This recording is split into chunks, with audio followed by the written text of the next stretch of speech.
Now, I haven't done a review about a headset for some time now. I mean, the last one I did was about the pink Razer Kraken I got for my wife. Now, she's still very happy with it, and I can see why. It's a very good headset. This time I got something very special indeed, because this time I got something, well, with a trick up its sleeve. And that trick is electrostatic drivers.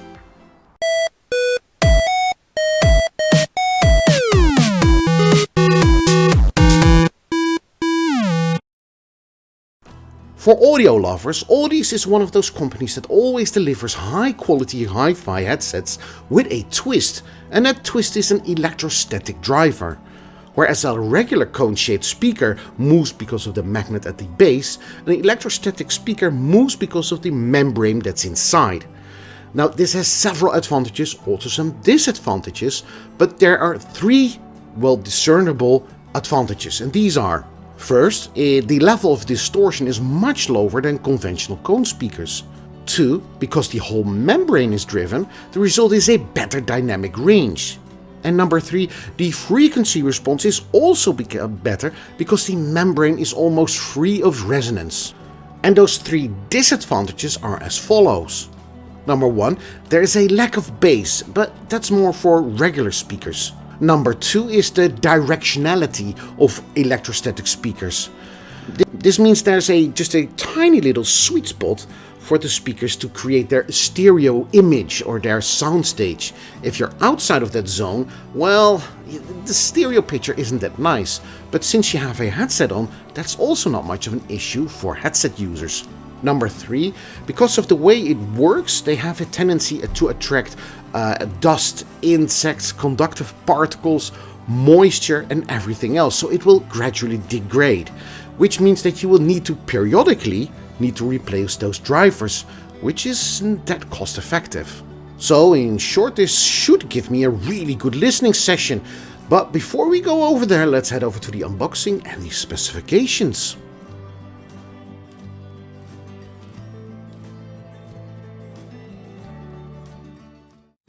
And this is the unboxing. Inside of the box you will find 2 envelopes. Now, in one envelope you will find the manuals as usual, and in the other one you will find a cloth sack in which to transport the Mobius. When you open it, you will see the headphone itself with another little box inside, and that's where all the cables are. The cables are as follows. 1, you have a 3.5mm jack to a 3.5mm jack, a USB-C to USB-C, and a USB-A to USB-C. Inside you will also find a microphone and of course the headset itself. Now, if you take a closer look at the headset, you'll find that there are several buttons on there. The 3D mode, the place where you put the microphone, USB and charging, the 3.5mm, and there are several dials for your volume. One is for the microphone and the other one is for the audio itself. There's also a switch to turn off the microphone. The microphone itself has 2 inputs. There's one where you talk into, and the other one is on the outside, and I think that's supposed to be for the ANC, the active noise cancellation. What are the specifications? What does Audeze itself say about this headset? Now, for this I went to their website and this is what I found out. As said before, the Audeze uses the planar magnetic drivers, which is a complicated way of saying it's an electrostatic. In the Mobius, this looks something like this. It has full 3D emulation with wired USB support. Now, when I see the words 3D and emulation in one sentence, it always makes me shiver.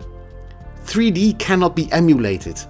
Now, I will not go into detail about this again, but let's just say that in all of these years that I've made these videos in this channel, I haven't heard one solution that amazed me. None. The max SPL, or sound pressure level, is a way of telling how loud a headset can go. 120 decibels looks great, but you should also keep in mind that 120 decibels is also the threshold for pain in your ears. But it's still an excellent number. You don't want a headset that goes only up to 80 decibels. The frequency response is amazing. I mean, 10 Hz? up to 50 kHz, that's just awesome. Now, you will not hear every single tone of it, but it's still great that these frequencies can be achieved. The total harmonic distortion, or THD, is less than 0.1% at 1 kHz and 1 milliwatts. This is an okay number. Nearly all hi-fi headsets can achieve this, or maybe even better. It's also capable of Bluetooth in SBC, AAC and LDAC. Now, these are all methods of Bluetooth and decoding. Now, I'm going to give you a short lecture of what these differences are. In short, SBC, or subband coding, is the default codec for all stereo Bluetooth headphones. It's capable of transferring data at 328 kilobits per second at a bitrate of 16 bits and sampling rate of 44.1 kHz. It provides average audio quality and doesn't need a lot of processing power, so it's great for most instances. AAC, or Advanced Audio Coding, is similar to SBC, but it has better sound quality. This codec is used by Apple's iTunes and other Apple products, but they aren't used outside of this Apple biosphere. It's capable of transfers at 328 kilobits per second, so it means 24 bits and 44.1 kHz. Now, LDAC is a proprietary audio coding technology developed by Sony, which allows streaming of high-resolution audio over Bluetooth connections at up to 990 kilobits per second at 24 bits and 96 kHz. It's the better option of the three, but the downside is that you may need an additional Bluetooth transmitter for this. When using the USB options, it can produce 24 bits and 96 kHz. And last but not least, it weighs 350 grams, which is a bit more than average.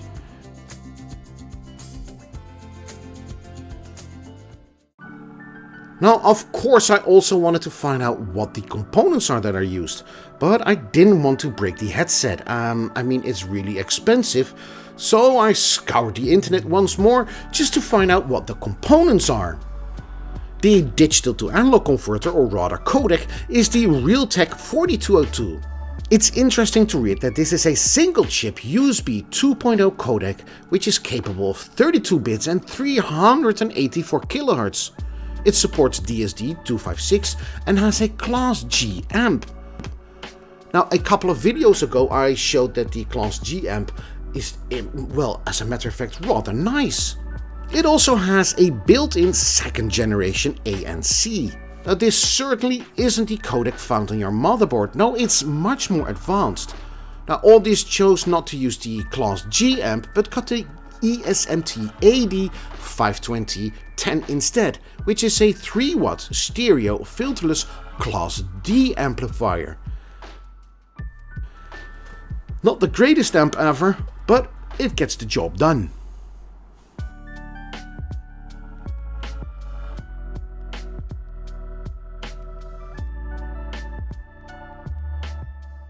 The build quality is really good. I mean, the earpads and the headbands are really well built. The casing is also very well built and everything just feels very sturdy. It is rather heavy pressing against your ears, your jaw and your skull itself. And that will get very tiresome after some time during some gaming sessions. Maybe my head is a bit too large, but I've read that also some other reviewers online had that very same issue. There is one big problem with the build quality of this headset, and that's the membrane inside. I mean, it's very easy to crack the membrane. It is an essential part of course, the electrostatic driver, but still it's very easy to break. Even putting it on your head like this can potentially break the headset. On the website of Audeze themselves, they recognize this problem and they state that you must not press too hard on your skull, but use slow and steady movement. Something that my wife enjoys too. And you may have guessed it, my membrane also broke. I'm a very careful user of all the audio equipment that I have, but still it broke and that's really sad. So I got in contact with Audeze and tried to get it repaired. But sadly the repair costs were really expensive if it's outside of warranty. It would have cost me $450 to get it repaired. Now this also included the repairs and everything, but also the shipping, the customs, the packaging and everything else, the insurance, everything, €450. Now the headset itself is €399, so I just couldn't understand why I would even get it repaired. Now in this time and age where eco-friendliness is a good thing, I really don't understand why everything has to be so expensive. So I also tried to get into contact with companies here in Europe to get it repaired, but either they didn't reply because they didn't care, were more expensive, or what was the other thing, they didn't really care. They said, well, we won't do it. So, if you buy something from Audeze, be careful, because after 2 years when it's out of warranty, you need to pay a lot of money to get it repaired. Another point of, well, that's not really good in the build quality is that the right channel was a bit louder than the left channel, so the stereo picture wasn't completely centered, it was just somewhere here, so I had to correct it with the balancing in Windows itself.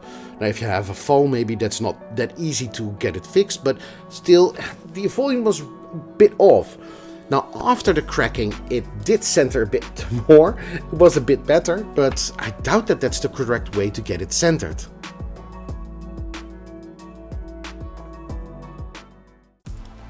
And this is what the driver interface looks like for the Audeze Mobius.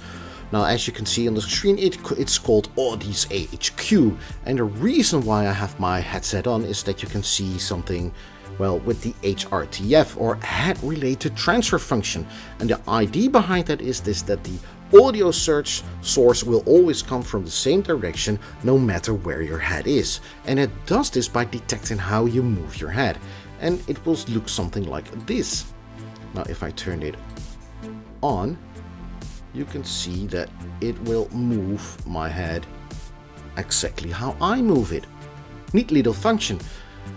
But in reality, I don't see any gamers using this. I mean, why would you want to have the sound coming from one source? In my opinion, it's useless. Also, you can set the room ambience to make it more 3D-ish by simulating it by adding a lot of reverb and echoes. That's not 3D, Audeze.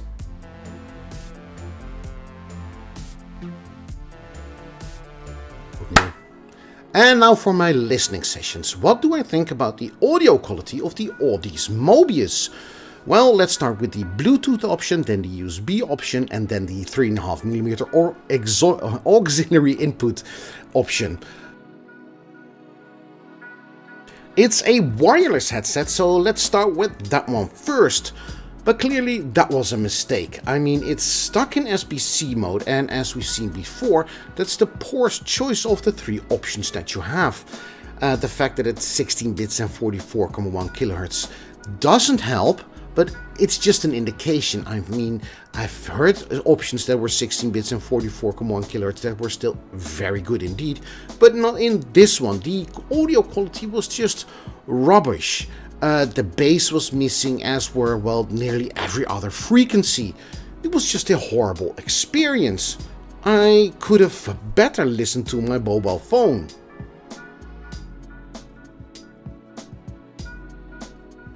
Speaking of a mobile phone, when I used the Audeze Mobius on my mobile phone, I could use the LDAC mode at 32 bits and 96 kHz. Which was just amazing. Okay, there were some occasional hiccups in the Bluetooth mode where the audio just, well, there was a hiccup. But still the audio quality was a lot better.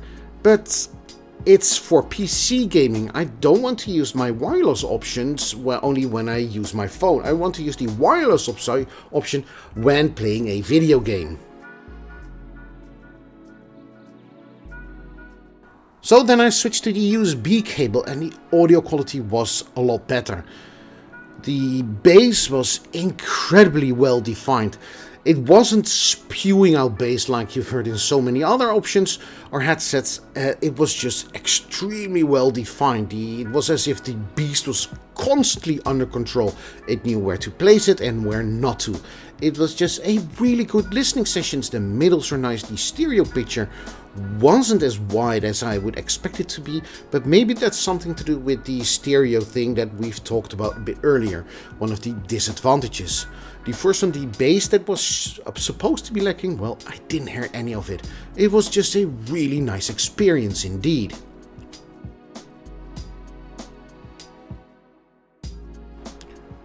There's also an auxiliary input, so I hooked it up to my Burson Playmate 2 and be expected to be blown away. But that wasn't the case. It was mediocre at best. I still do not understand why, but I think there's still some processing going on after via the auxiliary input.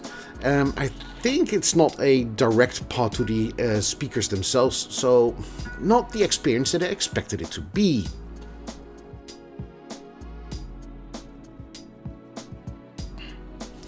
Now, of these three options, the USB cable was the best one, then came the auxiliary input, and last was the Bluetooth option, which was in my opinion just a horrible experience. Now, I always get the question when I review a headset, what does the microphone sound like? And I always seem to forget this, but this is a first. This is what the microphone sounds like. This is what the audio sounds like when using the USB cable. And this is what the audio sounds like when using the Bluetooth option.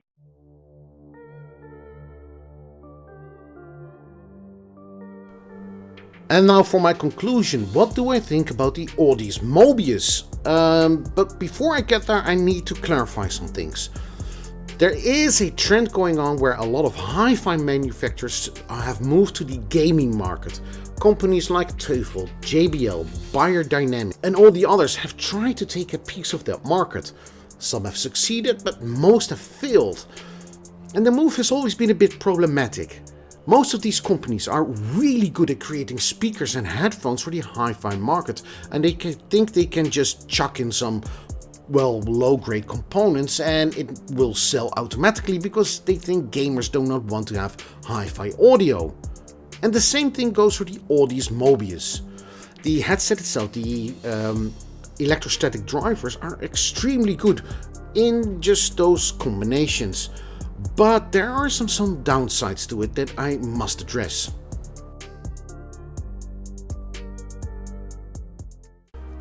The audio in high-res mode is really good. The dynamic range, the frequencies produced are a showcase of electrostatic drivers. The bass is unsurpassed in my opinion, and at the precision of the placement of the instruments and the extremely low level of noise is just first rate. In that area, this headset is unsurpassed and on par with, well, a lot of other hi-fi components that I have. The build quality is also very good. It is solid and it's just a well-built piece of equipment. But that is also where Audeze has a lot of experience, so you can expect it to be good in that area. When we go over to the components and the functionalities, now that's something that this Audeze struggles with this Mobius. For starters, even though 24 bits and 96 kHz is technically high res for $399, yes, this is what this headset costs, you can expect something better. And the codec inside can do that. I mean, the datasheet shows it, but Audeze chose not to use it. Switching to Bluetooth and thus the SBC mode while gaming, well, makes it even worse, and the audio quality really suffers. You can expect a way better audio quality for $399, can't you? Also, what is the point of adding LDAC and AAC in this headphone when you only want to play video games on a PC? Yes, this headset is meant for the PC. If you want to use it on, say, a PlayStation, which is Sony and thus LDAC, you can connect the Penrose, which is specifically designed for consoles. Then there are those three stupid modes on the device itself. The stupid surround sound, the high-res and the stereo. Now, why would anyone want to use the stereo mode? I just cannot understand. You either use the RGTDF mode or use the high-res mode. So what's the point of the low-res stereo mode? Speaking of our HRTF or head related transfer function, I just cannot understand why a gamer would want to have the audio source coming from one point. It's not like you're moving your head around all the time when playing games, and I have a widescreen monitor. It's not like we're constantly looking like this and want the audio source to come from one point. It's just a gimmick in my opinion. And also, even though the build quality is really good, it started to hurt my jaw, my ears, my skull, because it pressed so hard against my skull. Maybe my head is a bit too big, but it is also an indication why these membranes tend to break, because, well, it just presses so hard on your skull.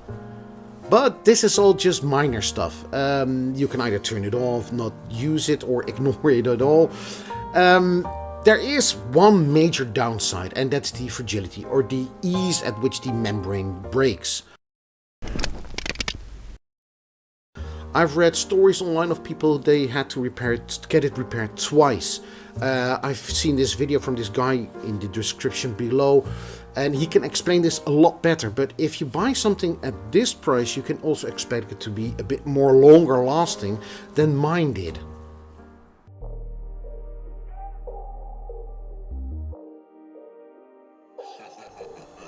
So this leaves me struggling with the final conclusion. What do I think about this one, the Audeze Mobius? Well, if you only want to use it in USB mode, it is in high-res mode. It is really good. The audio placement, everything is just really good.